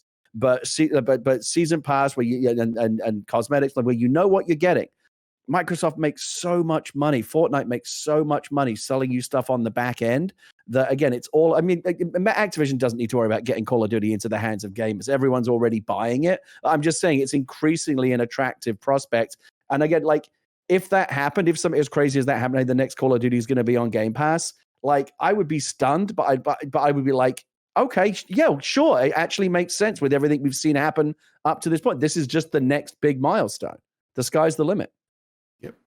Yeah, you guys really hit on it, is the monetization, right? And that's what I think I start to look at when we talk about third-party games and what could be released day and date. And one that sticks out to me that we've talked about is Knockout City coming from EA. That's the dodgeball game that I got to preview before. And I told you how I was kind of lukewarm on that. Interesting cosmetic-wise and what you could do customization. You said, this would be really good for more of a younger audience, and it could be a great addition to Game Pass as well. So I could see that coming day and date. And then I also want to steal one from Kyle out there in the chat right now, watching live on Patreon. He says Riders Republic from Ubisoft. And actually, Kyle, that's a really terrific one in my mind. Again, we think about Steep, right? And how popular, I give you the look, right? That was, right? It's tough to sell those extreme sports games that aren't SSX tricky or amped. And I'm really amped up about Riders Republic, but I think that's a very small market share of mind share that will go out there and purchase that Ubisoft game. But the microtransactions and the customization that you could have in that game could really lend to helping out on the monetization side. So I would be interested, Kyle, if that actually were to come true. That's another game I could see on the third party side being released day and date on Game Pass. So mine would be Knockout City, and I like Kyle's with Riders Republic. Another game that is day and date that has now come out and is now playable, and our Outrider is here to tell us all about it. Parris Lilly, Outriders is now available. People are out there playing it. Servers are doing their best to try to struggle and hold everybody in the game. What did you think so far? What have been your impressions from People Can Fly in this game? I'm enjoying it. I feel this is a nice blend of Gears, Destiny, and The Division, and I love all three of those games. So it fits right in that wheelhouse for me. I mean, is it perfect? No, it's not. The loading in it drives me insane with some of the cutscenes, like open a door, load. I'm like, okay, all right, come on. So there's still some work to do on the technical side. Like you said, the servers are struggling right now, which, hey, maybe a good thing for them because that means they're not able to keep up with demand from everyone that's playing. But once you actually get into the flow of traversing those levels and playing, engaging with the enemy AI, it's a freaking blast, man. Co-op, when you got your trickster and the techromancer, pyromancer, and you're just synergizing, throwing those abilities all around the screen. Oh, it's fantastic. I have a lot of fun with the gunplay. Feels good. I mean, could still use a few tweaks here and there. What am I now? Tier 12, I think something like that, but still a way to go. But I think the one thing I like the most about this, and shout out to True Vanguard, he's a content creator, big into Destiny. He's really been digging on it too, and he had put out a tweet which I completely agree with because I was thinking about it, that he loves the difficulty. Like, I always play it at the max tier that I'm at, because it's not easy. That AI will give you a challenge, and I love that. And it will force you in the co-op modes to communicate with your teammates, and like I said, kind of synergize your abilities back and forth, smartly use cover, things like that, even though their marketing tells you not to use cover. They're crazy, you need it. But I'm having a blast. I think it's great. I've been primarily playing on PC. Like I said, I'm doing the sponsorship thing with NVIDIA. But, during the demo, I did play on Xbox, so I can't speak to the final version of it on Xbox right now. But PC, like I said, I've been having a good time. Like I said, there's the loading stuff they need to fix. Server crashes are obviously happening. But when you're actually in the game playing it, fantastic. Having a blast with it. And like we've already been saying, it's on Game Pass, so go give it a shot if you're listening to this, and make up your own mind if it's something you want to invest in. But I'm definitely rooting for People Can Fly. I want this to be successful. I love these looter shooter type of games, and I hope it gets the engagement and success that it needs, so they can continue to bring out new content to it. Like I said, chasing the loot, that carrot on the end of the stick, that's what it's all about for me. So yeah, it's fun, man. It's a lot of fun, couple days in, and I'm really looking forward to engaging with it more over the next weeks and months. Yeah, the loot grind is real for me, and seeing the numbers go up, as Gary Whitta always tells me, has been a chase and a blast. Of course, I want to give a big thank you to Square Enix for providing me a code to review. I've finished at level 21 right now. World Tier 7, I believe, is what me and my friends are playing at. And you actually touched on it. I really like the difficulty spike is right, Parris, right? I like that feeling of banging your head against the wall and then finally talking with your teammates on comms, because I find when games like this is my whole team can go dead silent and we can just keep shooting and killing and never talking. But it is fun to be like, hey, we need to stop this guy and stun him really quick or focus on this. It's awesome to do that. But another one I want to give a shout out to, Parris, is how you can instantly change the difficulty at any given moment. Yes. Right? If it is too difficult for you and your squad, especially me who got it ahead of time and my friends are catching up to me, we can take it back down to their world tier, or we can slow it down a little bit and have more fun with it. So like you have the difficulty ramp up to get better loot odds, or you can slow it down and get everybody back to where they need to be. It's really cool. I agree. I don't like the loading, Parris. I think it's ridiculous what is happening here on the screen. Like, I don't know why this is. I think Greg has mentioned a couple times, that came out in an interview and said like, oh, that's to bring everybody together and make sure you see the things happening. But it's like, no, we know there's a bridge. We understand we're going across the bridge. Or I know that the lava dragon is in the lava now. I don't need everybody to be on the same page on that. We got to stop that, because we were in a boss fight and it stops and loads 3 separate times in the middle of the boss fight for no apparent reason at all, which is totally insane. Isn't this the one thing that next gen was supposed to take care of? Like we're always saying, how much in every other game we play, oh, well, load times are a thing of the past, but not in this game. What's going on? But it's not, it's still on Xbox One and PS4. Correct. Okay. Pretty sure all right. Okay. So is it less of a problem? I mean, I haven't played it. Is it less of a problem on Series X? I don't know. And you also have to think about like servers and stuff, like loading times. I think they're talking about like for local games and stuff where you're not having to connect with other people and all that stuff. So yeah.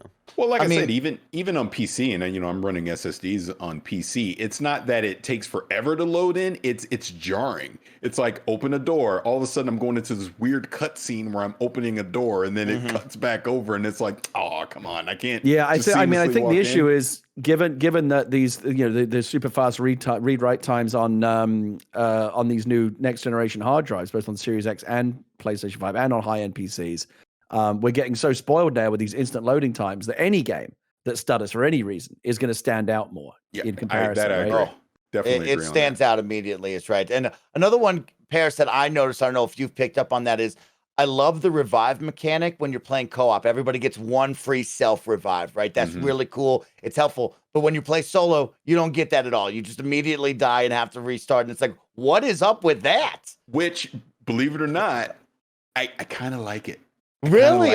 Because it kind of forces me to strategize, especially playing on the higher world tiers. It makes it harder. I like that it's hard. I like that it's punishing me to a certain degree, I should say, that it punishes me if I get a little too aggressive and I die, and then it resets me back, to the checkpoint.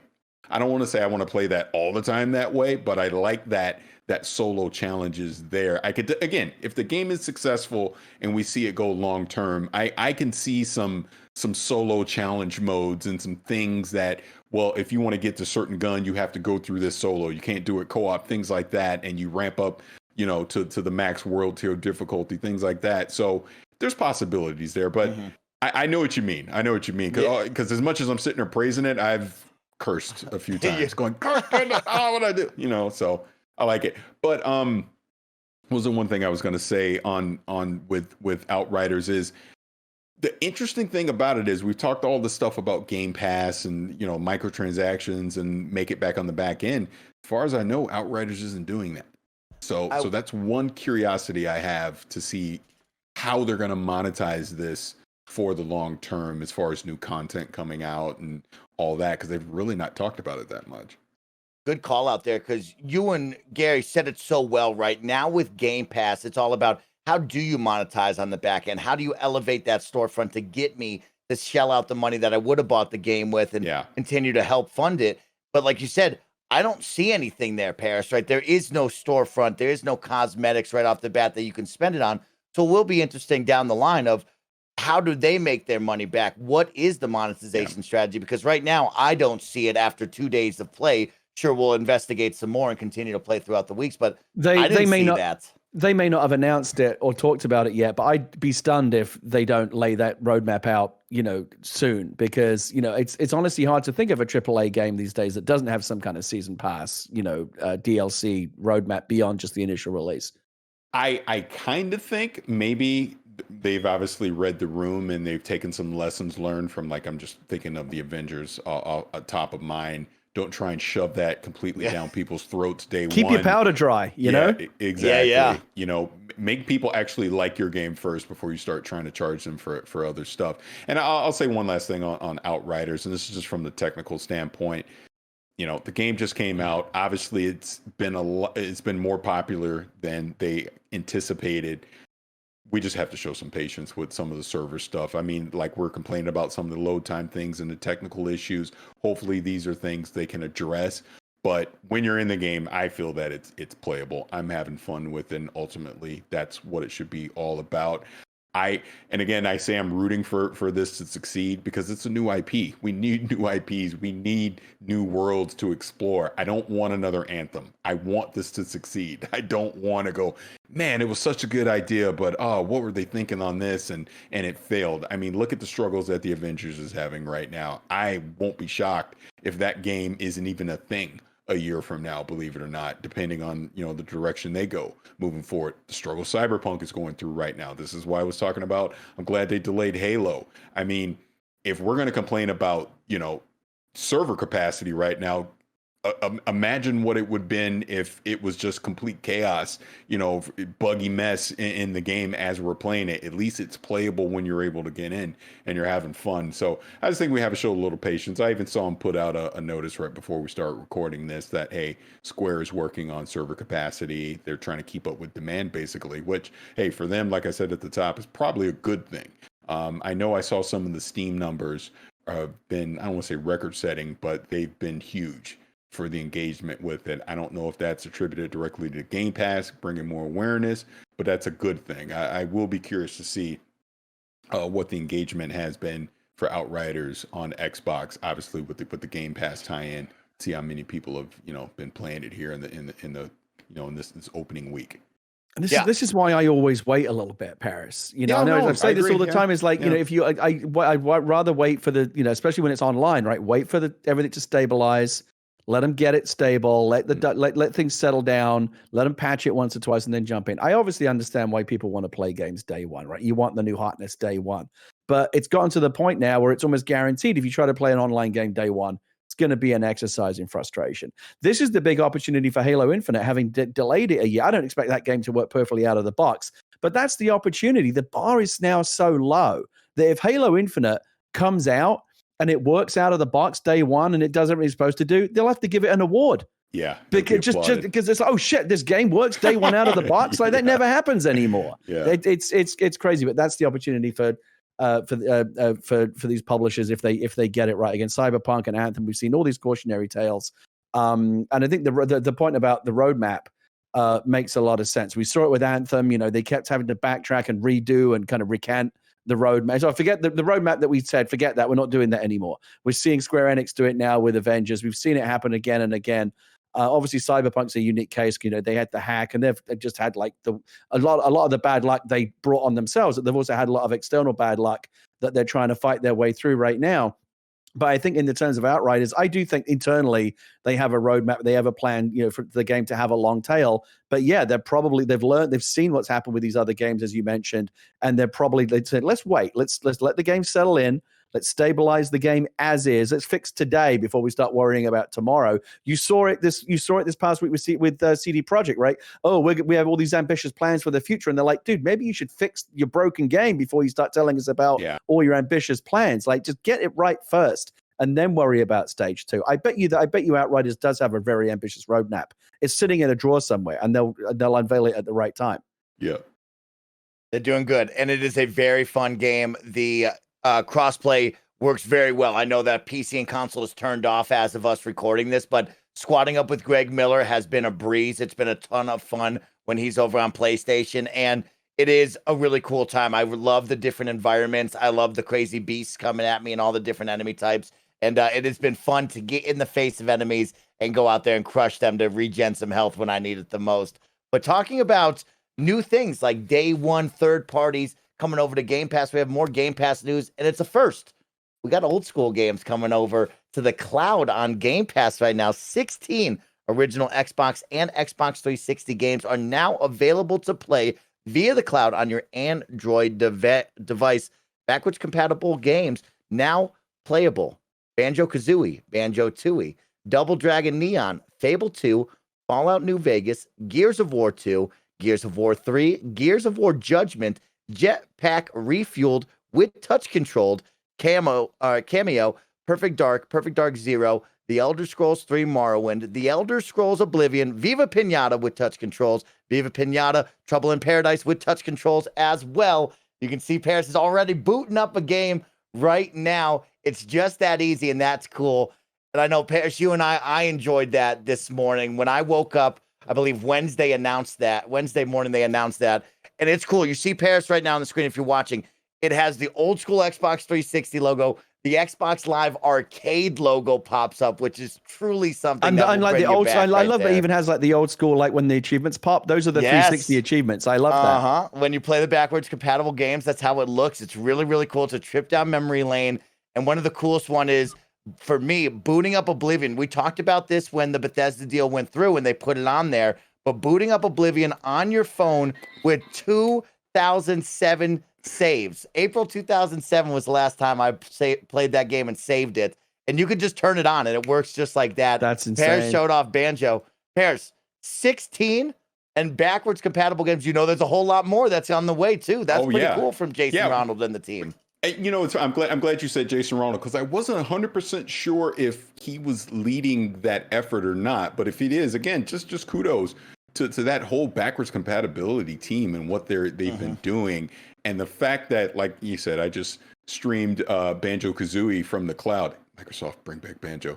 But that's awesome. That's awesome. And we've obviously seen other things happening in the news recently. The fact that Microsoft has this game preservation initiative that they're doing, that they're allowing their entire back catalog to still be playable on these modern systems, and not to mention things with like FPS boost and all that, putting it in cloud streaming, so you're enhancing these old games in a way, is amazing. It really is. They absolutely deserve credit for that, because they're doing something that their competition, quite frankly, isn't doing, and it's reached to the point of frustration for a lot of people.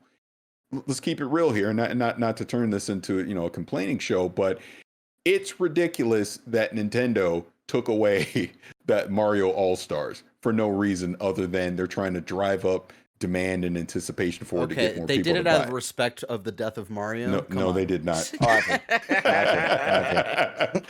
But you get my point. I'm not going to belabor on that too much, other than to say that it is great that we can still access our back catalog of games through Microsoft, which I believe they started that in 2015, right? I think it was Correct. 2015 is when they started that. And here we are, 2021, and we're starting to see the fruits of that labor too. So yeah, kudos to them for doing that. And it's awesome that I can pull up, like you said, Oblivion or Banjo or Cameo. Cameo is another game I would love to see them revisit one day.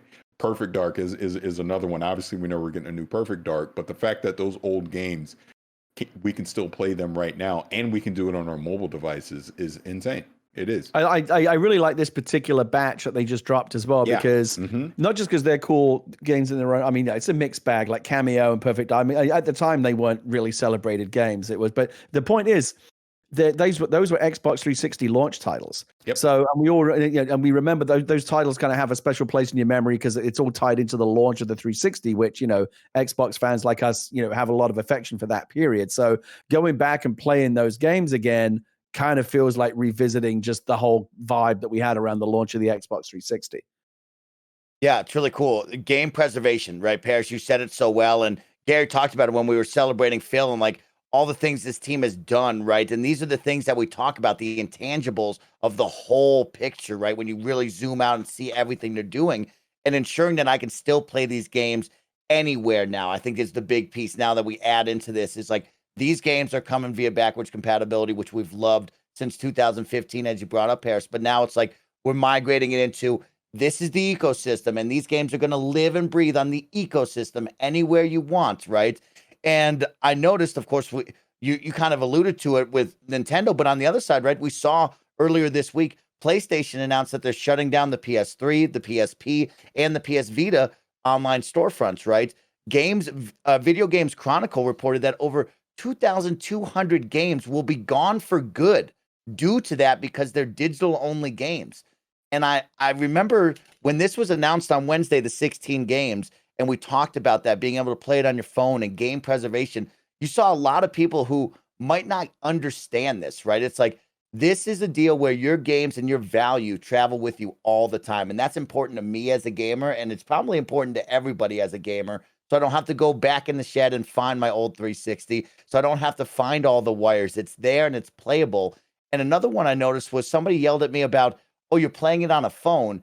And I just want to take the moment and just be like, just so you know, sir, I grew up with a Game Boy Pocket where I had to strap a magnifying glass and a flashlight to it. And I couldn't see Pokemon on the screen. So when you say, oh, it's on a phone, sir, I have an iPhone and a nice Android phone that are playing like 4K visuals. Some are better than my TV downstairs. And it's like, yeah, I'll play this on the phone because it's important to me as an ecosystem, play it anywhere. And I remember where I came from also there. The screens on some of these jumbo phones you can get now, not that much smaller than the screen on, say, a Switch Lite. So it's like, that gap is kind of narrowing all the time. I will say that, the in terms of preservation, two groups of people that hate digital games: collectors and game preservationists. They hate digital games because, that physical copy, it's something you can put in, some people, they love to have their shelf of games, and you can't do that when it's a digital version. It's why a lot of the very popular digital games often get that limited run, a physical version, because those collectors will always snap them up. But game preservationists will also tell you that they hate digital games because, again, when there's not sometimes you can do what Nintendo just did, right, and just flip a switch server side, and that game's just gone.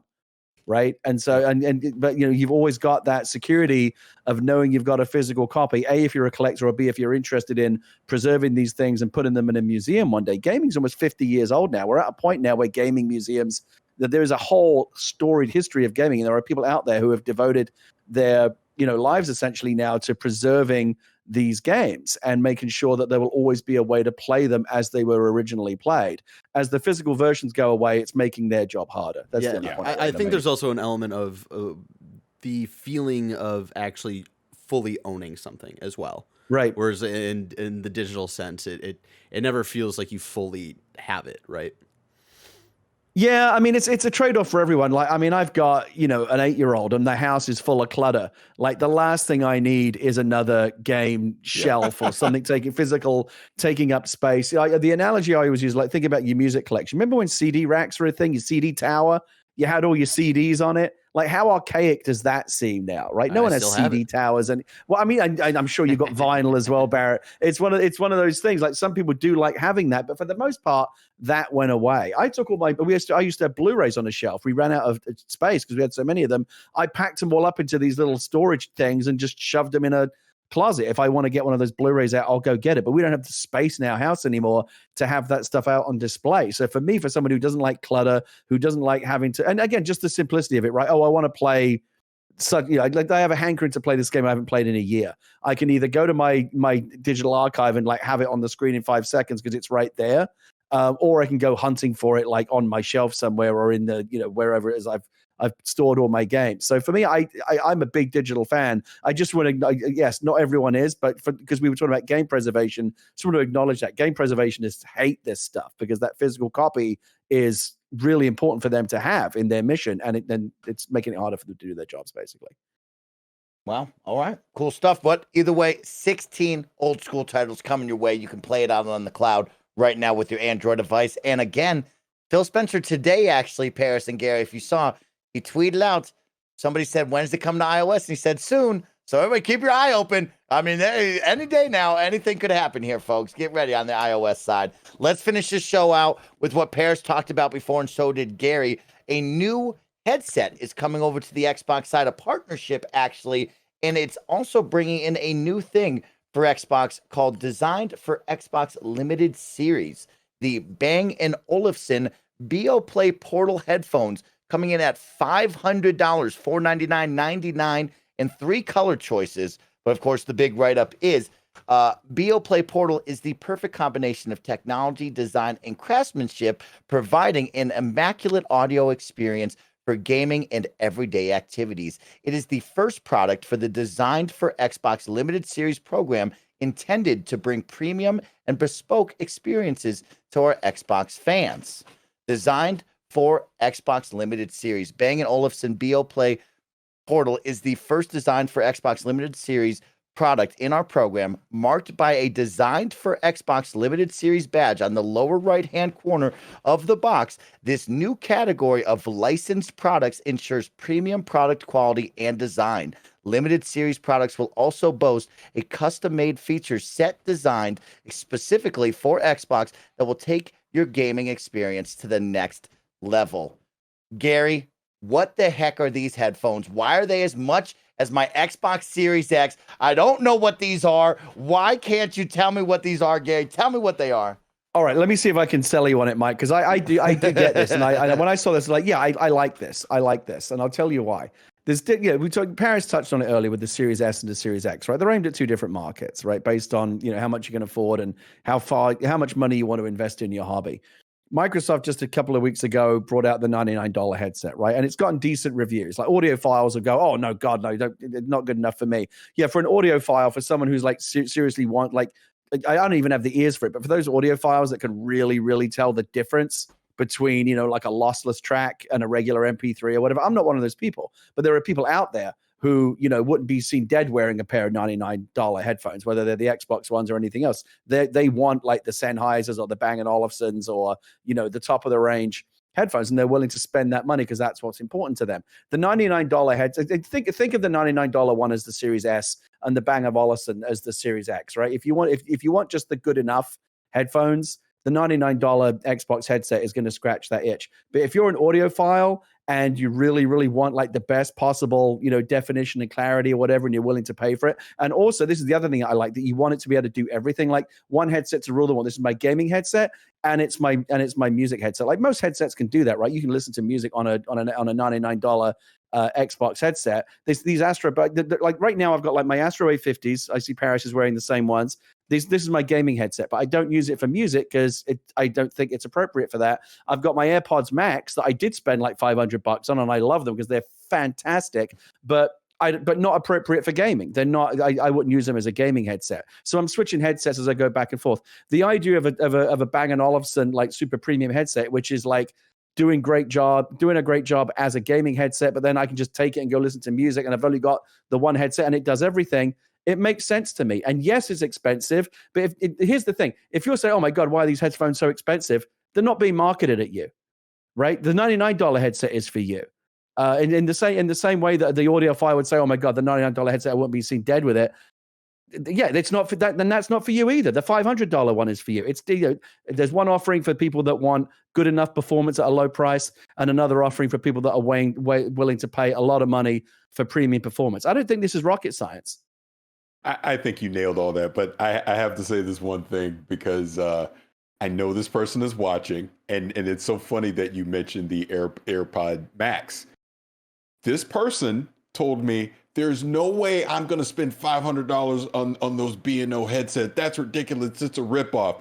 I swear to you, next day, I just got the AirPod Maxes. I go, what's the freaking difference? It's the same thing. It's Apple, man. They get you every time. Yeah. And by the way, if you don't think that there's a market for $500 headphones, tell that to Apple, where the AirPods Max are back ordered for months. You can't get them. And there's a market for this stuff. Yeah, and that's the whole point, because like you're saying, there is a market. There's an audiophile market that appreciates who that brand is and the quality of audio reproduction you're going to get out of them. The second I saw them teasing this, I immediately tweeted, I go, get ready. These will not be cheap. Please understand that. These are B&O. They're not going to be cheap. Sure enough, they came out with $500. Everyone was going crazy. Oh, this is insane. Why I have to spend this much? But like you said, Gary, they're not marketed towards you.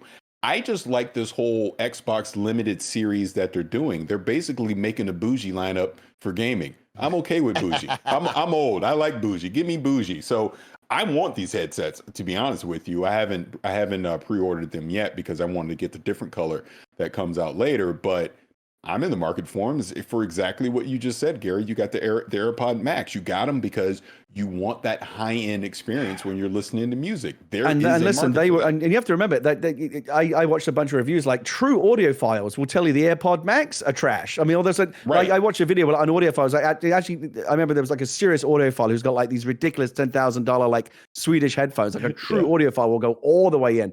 And it was actually kind of impressive because he tried the AirPods Max and he was like, you know what? These are actually pretty good for consumer headphones. And, again, I'm not an audiophile.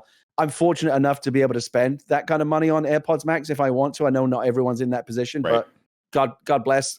Thank you. I bought them, and they are incredible, and I love them. And it's a very Macintosh Apple household around here. They switch seamlessly between my phone and my Mac and stuff. I like my Apple TV. I love all of that. So for me, it was worth it. And the build quality, all of the stuff that you expect from Apple, you're going to get that. And again, that's the market. It's the reason why, Parris, when you go to like a Tiffany, when you go to like Tiffany Jewelers, they don't have prices on the things because if you have to ask the price, you probably can't afford it. Exactly. Like some of these things are marketed at people who aren't going to balk at the price. If you're going to balk, they don't care that some people are going, that's too expensive, because there are plenty of other people out there for whom it is not. It's like I said, it's not rocket science. If this was the only thing Microsoft were offering, I'd be like, what the hell are you doing? Yeah, but the regular headset is there for most people. And it was very smart that they put out the wireless headset first instead of this, because look, we all talked about it. We all really liked them. And I think even when because you weren't on this one, Gary, but even when Danny was on here and we were reviewing the headsets, I was even saying at that time, like, I have these Astro A50s. I go, they're good, but they're not going to replace my Astro A50s. But my Astro A50s also cost $300 something. You get what you pay for in that sense. But I do think what they created at the $99 price point fits that value. All the features that you get at $99 make sense, and it's good enough for gaming. It's good enough. The microphone's good enough for game chat, things like that. Obviously, the fact that you can do the simultaneous Bluetooth along with the game audio on the Xbox is great, which, by the way, the B&O can't do. Even though it does have Bluetooth, you can't do them simultaneously. So that's an advantage the $99 headset has over that, depending on what you're trying to use them for. So, like you said, Gary, they're high-end, catered at a high-end audience that is willing to pay that amount of money for them, versus someone that when they saw they were $499, they got sticker shock. I mean, they weren't meant for you. They were meant, the headsets that Xbox are catering towards you are the wireless game. I don't even know how the hell you say it anymore. Xbox wireless headset or whatever you call it, right? And I like them. I do. I was just using them the other day to watch Godzilla versus King Kong, so I didn't wake up the entire house, and they were fine. I also think just from a general kind of optics and marketing standpoint, it's a smart move by Xbox to be associated with a premium brand like Bang & Olufsen. You know what I mean? Yeah. Yep. Completely agree. So I think they're cool. What about you, Mike? Because you haven't chimed in on this. Parris, you said it best earlier in the week. Choice, the power of choice. And that's what I really like, right? For me, when I look at this, they give me the power of choice. If I want to spend $99, I can get a good headset. If I want to go big and go wild with it, I can definitely go up there and go reach the premium market. And I'm excited for the future, right? Like, these headphones might not be for me because I'm not a big headphone guy, but that Xbox Limited Series product line could be for me because I'm really excited to see what they'll do. And that got me my mind racing of what's next, right? Parris and Gary, what could be next on this one? You look around and you think gaming, and sometimes I think so simply, right? Console, controller, headphones, TV. What else could I add into the mix, right? But then when we look back and you see everything Xbox has done, I start to think of premium clothing lines. I start to think of Jordan and maybe selling some sweet Air Force Ones that I've always wanted, right? I think of the nice brands of clothing that I love and seeing them collaborate on that. Maybe I think of a gaming chair or a TV and a cell phone, like we've seen them partner with Samsung before. And so really for me, it's like these headphones aren't for me, right? I don't need a set of headphones. I wouldn't spend $500 on a pair of headphones because I'm not a big audio guy. I don't really listen to music. I just wear them for gaming. But the possibilities of what's next really get me excited. I think, and you actually hit on what I think the next quote unquote Xbox Limited Series thing is going to be. I see them partnering with someone like Samsung on a television.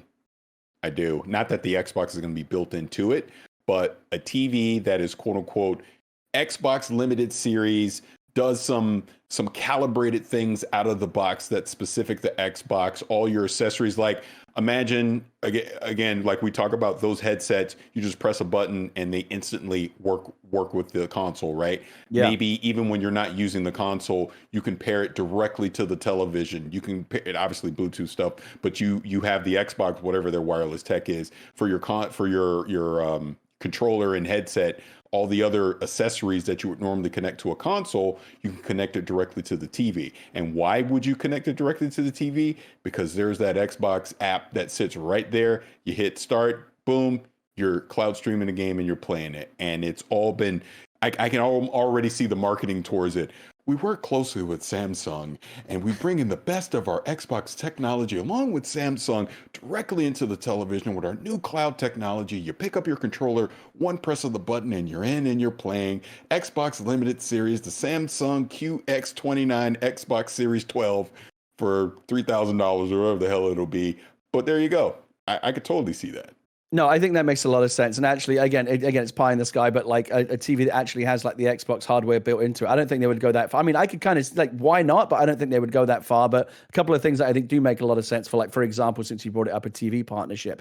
We've talked many times about how we think we're going to see that Game Pass smart TV app built in, right? So you can stream games through the cloud directly to your TV through some kind of easy to use built-in app. There'll be a Game Pass button right on your TV remote and all of that stuff. We definitely think that's coming. But what you just suggested, Parris, is like is also another kind of cool step. When I got my Series X and I got an LG OLED TV, I went through this painstaking process. I went online and found like, here are the best like calibration settings, you know, for your Xbox Series X. Because like game mode doesn't get you all the way there. You still want to go in and tweak it. There's a calibration app built into the Xbox that will help you do all this stuff. But again, not everyone wants to do that, right? It's and even AV nerds will tell you like, oh, you know, it takes you weeks and you're going to want to have some guy come over and like put like those rubber suction cups on your TV and like, you know, take the color temperature, and like the real AV psychos will do all that kind of stuff. But 99.9% of people, they just want something that works out of the box.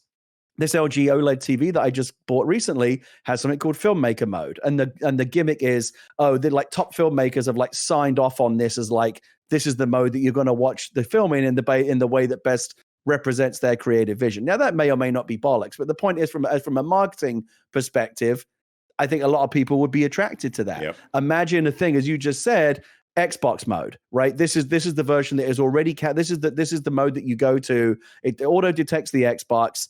My TV already does it. When I go to a game console, you know, HDMI input, it says, you know, activating game mode. But you just market it differently as saying like, now you're in Xbox Series X mode and everything is set up perfectly for you to get the best possible performance from your TV when it's, you know, in partnership with Xbox. It's all just marketing, right? It's all smoke and mirrors. How effective it really is, who knows? But I think it works, right? People buy into that stuff. So yeah, I wouldn't be surprised if they did that next, something like that.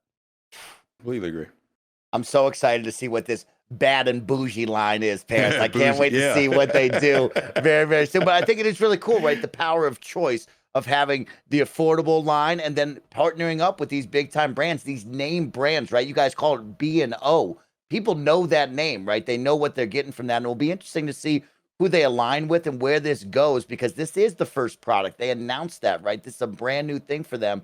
Where do they take it? I don't know, but I'm here for the ride, and I'm excited to see if they can get into my wallet, right? We're talking about a mini fridge. You best believe they're going to put that sticker on a mini fridge. There's no way you're selling that. That's not a premium product, you know? But that's enough of us. We've had a ton of fun on this Friday edition. It's time to go into the weekend. It's time to have some fun. It's a brand new month, and it's a time to go out there and be great. I want to thank my two incredible co-hosts, Parris Lilly and Gary Whitta, for joining me. Barrett, Courtney working the ones and twos. Let's do the quick roundup and get out of here. Parris Lilly, what awesome stuff are you doing this weekend and this week where people need to watch and hang out? Sure. So I'll be playing a lot of Outriders. And like I said, I will have some sponsored content for Outriders on my YouTube channel. That is Parris, Parris. I want to thank NVIDIA and Square Enix for that opportunity. So make sure you check that out. I was on New Rockstars this week, talking Falcon and the Winter Soldier and talking the new Obi-Wan series that's coming to Disney Plus. So if you like New Rockstars, you like Eric Voss and everybody over there, you can check out my debut episode. So I definitely want to thank them for inviting me. I had a lot of fun doing that. And another game I missed at the top, I mentioned that I have dipped my toe into is Octopath Traveler. Ooh. Again, thank you, Game Pass. And I've heard so many great things about it. And just even early on, I mean, it's scratching that JRPG itch that I didn't know I had. But it seems like a neat game. My biggest problem right now is finding enough time in the day to play all this stuff. Seriously, I don't know I'm gonna do it. But yeah, it's a good time. But and as always, I'm on Twitter at Fishes696. You can find me rambling about something. You're the best. You're a fun follow, and you're awesome to see all the cool content.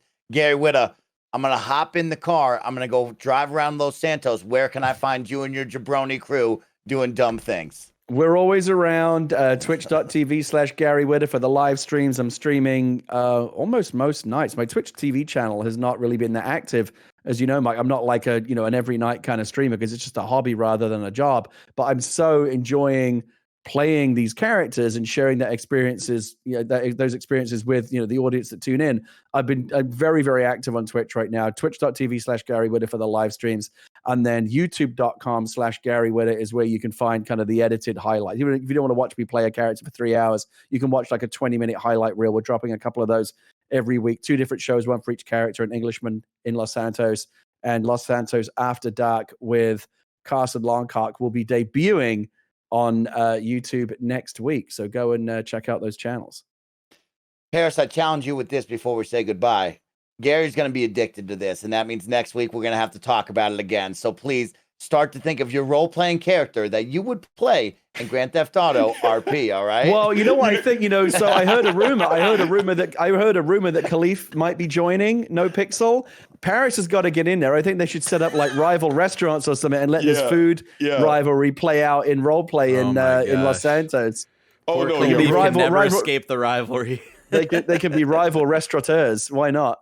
Oh yeah, last episode, yeah. You and Khalif had me rolling with all the character stuff. So, dude, I would love to do something. We'll get you in there. Yeah, all right, we'll have to talk. Parris, you sit on that. You think about it next week. I can't wait to hear the character you dream up. But on behalf of those two dudes, my guy Barrett Courtney working the ones and twos. I'm SnowBikeMike. It's been an incredible, kind of funny Xcast for another awesome week. Enjoy your Saturday, enjoy your weekend, and we'll catch you back here with more Xbox news. Take care of yourselves. See you later.